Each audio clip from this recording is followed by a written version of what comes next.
በዚህ ዓለም ላይ ሰው ፈልጎ የማይደርስባቸው 3 ነገሮች ናቸው።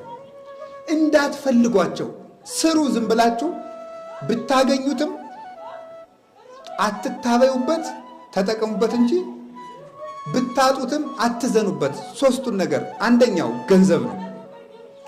ገንዘብ የሚፈልግ ሰው መጨረሻ ላይ ገደል ከቶት ነው የሚሄደው።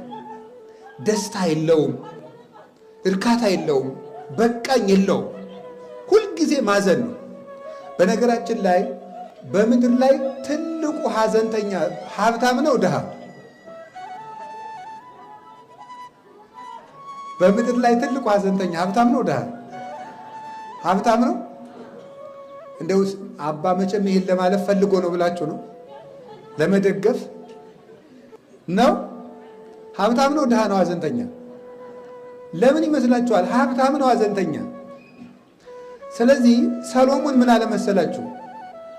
የድሃ እንቅልፉ ጤና ነው አለ። የድሃ ምንድን ነው እንቅልፉ? ምንድን ነው? እንዴት ነው? የባለጸጋሳ ጤነኛ እንቅልፍ የለውም። እንዴት? አንደኛ ይሄኛውን ሀብቴን እንዴት ላድርገው፣ ይሄኛውን እንዲህ ላድርገው፣ ለዚህኛው ካምፓኒ ማንን ኃላፊ አድርጌ ልሹመው፣ የሂሳብ ባለሙያ ማንን ልምረጥ፣ እንትኑን እንዴት ላድርገው።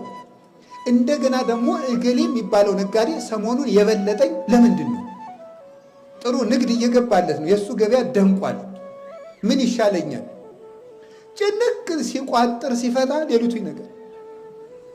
ሰሞኑን ደግሞ የመንግስት ግብር ጨመረ፣ እንዴት ነው ደግሞ? ይጨነቃል። መከራው እናቴ ያዝናል።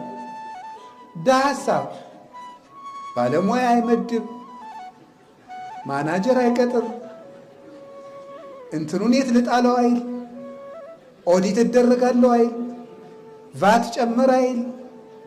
ለሽና እናቴ